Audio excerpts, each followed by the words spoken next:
August 18ஆம் தேதி பார்த்தீங்கன்னா, ஆவணி 1 தமிழ் மாதப்பிறப்பு. அன்றைய தினம் விஷ்ணுபதி புண்ணிய காலமும் இருக்கு. ஆகஸ்ட் 18ஆம் தேதி பார்த்தீங்கன்னா, செவ்வாய்க்கிழமை. அன்றைய தினம் சஷ்டி திதியும் இருக்கு. முருகபெருமானுக்குரிய கிழமையும் இருக்கு. முருகபெருமானுக்குரிய திதியாகவும் இருக்கு. அன்றைய தினம் விஷ்ணுபதி புண்ணிய காலமும் இருக்கு. விஷ்ணுபதி புண்ணிய காலம் அப்படிங்கிறது வருடத்துக்கு 4 முறை மட்டும்தான் வரும். அதிகாலை 1:30 மணிக்கு ஆரம்பித்து காலையில் 10 மணி வரையும் இருக்குது. இந்த பிரம்ம முகூர்த்தத்தில் வரக்கூடிய இந்த அதிசக்தி வாய்ந்த விஷ்ணுபதி புண்ணிய காலத்தை தவற விட்டுடாதீங்க. அதாவது காலையில் 4:30 மணியில் இருந்து 10 மணிக்குள்ளே நீங்கள் எப்போ வேணாலும் பெருமாள் கோவில்லையும் நீங்கள் இன்றைய தினம் பூஜை வழிபாடுகள் செய்யலாம். பெருமாளுக்கு உகந்த நாளில் மகாலட்சுமி தாயாரையும் நம்ம வழிபடணும். அதுவும் மாதப்பிறப்பன்று நம்ம மகாலட்சுமி தாயாரை வரவேற்கும் விதமாக இந்த தண்ணியை நம்ம வீட்டு வாசலில் தெளித்தோம் அப்படின்னா வீட்டில் 16 செல்வமும் வரும். தமிழ் மாதப்பிறப்பு அன்று இந்த தண்ணீரை நம்ம வீட்டு வாசலில் தெளிப்பது ரொம்ப முக்கியமான ஒரு செயலாக இருக்கணும். இந்த செவ்வாய் அப்படின்னாவே மங்களகாரகன் அப்படின்னு சொல்லுவோம். முருகபெருமானுக்கு உரிய மிக சிறப்பு வாய்ந்த ஒரு கிழமைனா செவ்வாய்க்கிழமை. இந்த செவ்வாய்க்கிழமையில நிறைய பரிகாரங்களை செஞ்சுருப்பீங்க. அன்றைய தினம் இதை வீட்டு நிலவாசப்படியில் மகாலட்சுமி தாயாரையும் முருகப்பெருமானையும் நினச்சிக்கிட்டு நீங்கள் இதை செய்யுங்க. இதை மொதல் நாளே நீங்கள் ப்ரிப்பேர் பண்ணி வச்சிடணும் இந்த தண்ணியை. அப்படி நீங்கள் செய்ய முடியல அப்படின்னா நீங்கள் விடியற் காலையில் எழுந்து பிரம்ம முகூர்த்தத்தில் நீங்கள் அதை ரெடி பண்ணி வச்சுக்கிட்டு அன்றைய தினம் தெளிக்கலாம். இதை தெளிச்சிட்டா போதுமா, எதுவுமே செய்ய வேணாமா, பணம் வந்துருமா அப்படின்னு சில பேர் கேட்பீங்க. அப்படி இல்லைங்க. மலை எத்தனி பாடுபட்டாலும் கடுகத்தினி அதிர்ஷ்டம் வேணும் அப்படின்னு முன்னோர்கள் சொல்வதை கேட்டிருப்பீங்கல்ல. எவ்வளவோ உழைக்கிறாங்க சில பேர். கூலி வேலை செய்கிறவங்களாம் கடுமையாக தானே உழைக்கிறாங்க. ஆனால் அவங்ககிட்டலாம் ஏன் பணமே தங்க மாட்டேங்குது? மார்வாடிகள் பாருங்க, உழைக்காம ஒரே இடத்துல பணத்தை வட்டிக்கு விட்டுட்டு சம்பாதிக்கிறாங்க. அவங்க கையில் எவ்வளவோ இருக்கே. ஏன் அப்போ உழைச்சா போதும்னா எவ்வளவோ கடுமையாக உழைக்கிறவங்க கையில் பணம் தங்கணுமே, ஏன் தங்க மாட்டேங்குது? ஏன் அவங்களுக்கு பணமே முதல்ல சேர மாட்டேங்குது?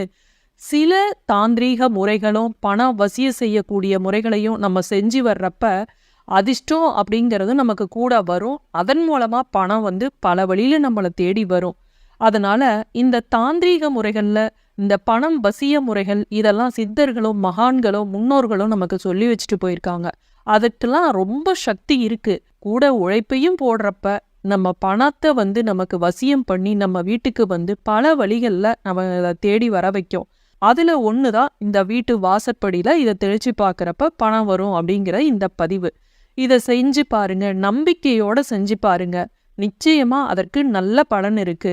இந்த நிலவாசப்படியில தான் நம்மளுடைய குலதெய்வமும் இஷ்ட தெய்வமும் இருப்பதாக சொல்லப்படுது. அதனாலதான் இந்த நிலவாசப்படியை மிதிக்க கூடாது, உட்காரக்கூடாது, நல்லா சுத்தமா வச்சுக்கணும் அப்படின்னு சொல்லுவாங்க. அந்த கதவுல சைட்ல மஞ்சள் தடவி குங்குமம் வைக்கிறதெல்லாம் இதுக்குதான். தினமும் வைப்பாங்க. நம்மளால முடியல அப்படின்னா வெள்ளி செவ்வாழையாவது அந்த நிலவாசல்ல மஞ்சள் குங்குமம் வைக்கணும். இந்த நிலவாசப்படி சுத்தமா இருந்தாதான் வீட்டுக்குள்ள மகாலட்சுமி வருவாங்க அப்படின்னு சொல்லப்படும். அதே போல வீடும் நறுமணமா இருக்கணும், சுத்தமா இருக்கணும். அப்பதான் மகாலட்சுமி நம்ம வீட்டுக்கு தங்குவா, நிரந்தரமா வாசம் செய்வா அப்படின்னு ஐதீகம் இருக்கு. அது போல இந்த நிலவாசப்படியிலையும் நம்ம மேல எலுமிச்சம்பழம் பச்சை மிளகா கட்டுவோம். திருஷ்டிக்காக, கண் திருஷ்டிக்காக அப்படின்னு நம்ம கட்டுவோம். அது கண் திருஷ்டியை மட்டும் போக்க வல்லதில்ல, வீட்டில் எதிர்மறை சக்தி, அதாவது ஸ்ரீதேவியோட அக்கா இருக்காங்க இல்லையா, மூதேவி, அவர்கள் வீட்டுக்குள்ள வராம இருக்கிறதுக்காக தான் அதை கட்டுறோம். ஏன்னா அவங்களுக்கு பிடிச்சது அந்த எலுமிச்சம்பழமும் பச்சை மிளகாவும் புளிப்பும் காரமும். அதை சாப்பிட்டுட்டு அப்படியே போயிடுவாங்களாம். அவங்கள உள்ள விடாம தடுக்கக்கூடிய சக்தி இந்த எலுமிச்சம்பழத்துக்கும் பச்சை மிளகாவுக்கும் இருக்கு. அதை கட்டுறோம். அதே மாதிரி உள்ள ஸ்ரீதேவியை வர வைக்கிறது, அதாவது மகாலட்சுமியை வர வைக்கிறதுக்காக இந்த நிலவாசப்படியில அந்த மேல அதே இடத்துல அவங்களுக்கு பிரியமான சில பொருட்களை நம்ம தெளிக்கும் போது நம்ம வீட்டுக்குள்ள வர வைக்க முடியும்.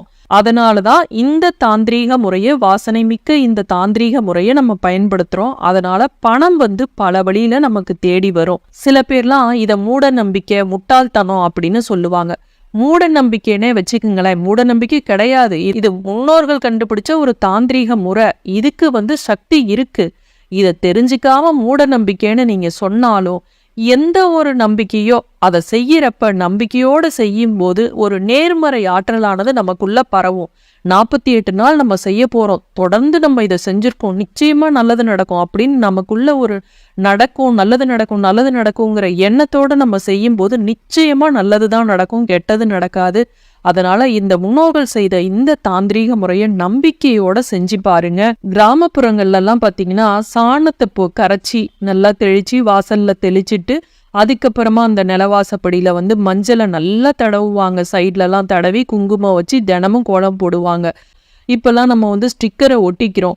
நிறைய பேர் அப்பார்ட்மெண்ட்ல இதை தான் பண்றோம். அதற்கு பதிலாக பச்சரிசி மாவு கலந்து அந்த கோலத்தை போடலாம்.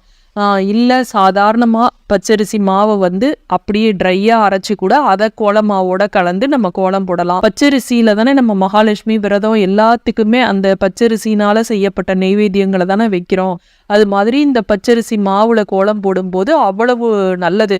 இது மாதிரி கோலம் போடுவது, அந்த இடத்துல நிலவாசப்படியில் மஞ்சள் குங்குமம் வைக்கிறது, இதெல்லாம் நம்ம எப்பவும் செய்வோம், ரெகுலராக செய்வோம். இது இல்லாமல் இந்த தண்ணியை நம்ம தெளிச்சு பார்த்தோம் அப்படின்னா வீட்டில் அவ்வளவு நல்ல விஷயங்கள் நடக்கும். இது பல பேர் உணர்ந்த அனுபவம். இது தயாரிக்கிறதுக்கு வீட்டில் சாமி கிட்ட வைப்போம்ல, நல்லா ஒரு செம்பு பித்தளை செம்பெல்லாம் வச்சுருப்போம்ல, அது மாதிரி செம்பை எடுத்துக்குங்க. இதில் பன்னீரை நல்லா ஃபுல்லாக ஊற்றிக்குங்க. பன்னீர் ரொம்ப விலையெல்லாம் கிடையாது, ஒரே ஒருத்தருக்கு தானே செய்ய போகிறீங்க. ஒரு பாட்டில் வாங்கினீங்கன்னா போதும். இது ஃபுல்லாக ஊற்றிக்கிங்க. இது முழுவதும் ஊற்றிட்டு இப்போ அந்த செம்புல நம்ம இந்த பன்னீரை ஊற்றிட்டு அதில் என்ன பண்ணுறோம், ஏலக்காய், அடுத்தது கிராம்பு, அடுத்தது பச்சை கற்பூரம், இந்த 3ஐயும் போட்டு அதை நல்லா பவுடராக ஆக்கிடுங்க. கொஞ்சம் கொஞ்சம் சும்மா துளி இருந்தால் கூட போதும். அதை நல்லா போட்டு ஒரு கல்லில் அந்த பூண்டு தட்டுற கல் இருக்கு இல்லையா, அதில் போட்டு நல்லா பவுட்ரு மாதிரி ஆக்கிடுங்க. இதை அந்த பன்னீரில் போட்டுட்டு மஞ்சள் கொஞ்சோண்டு நல்லா சாமிக்கு போடுற இடம் வச்சுருப்போம்ல, அந்த மஞ்சளை போட்டு நல்லா இதை மிக்ஸ் பண்ணிடுங்க. இதை மாவிளை எடுத்துக்குங்க. ஒரு இலையோ 2 இலையோ எப்படியோ எடுத்துக்குங்க. கொஞ்சம் அதை எடுத்து அந்த நில வாசல்ல மேலே இருக்கு இல்லையா, அந்த பச்சை மிளகாலாம் கட்டுவோமே, அந்த மேலே நம்ம இந்த மாவிளையால் எடுத்து இப்படி தெளிக்கணும். மாவிளை இன்னும் அதிகமாக நேர்மறை சக்தியை ஈர்த்து தரக்கூடியது. அதனால இந்த மாவிளையில நிலக்கதவு மேலே தெளிங்க. இந்த மாவிளையை நீங்கள் அப்படியே வச்சுக்கலாம். 2 நாள் 3 நாளைக்கு கூட அதே இலையை நம்ம பயன்படுத்தலாம்.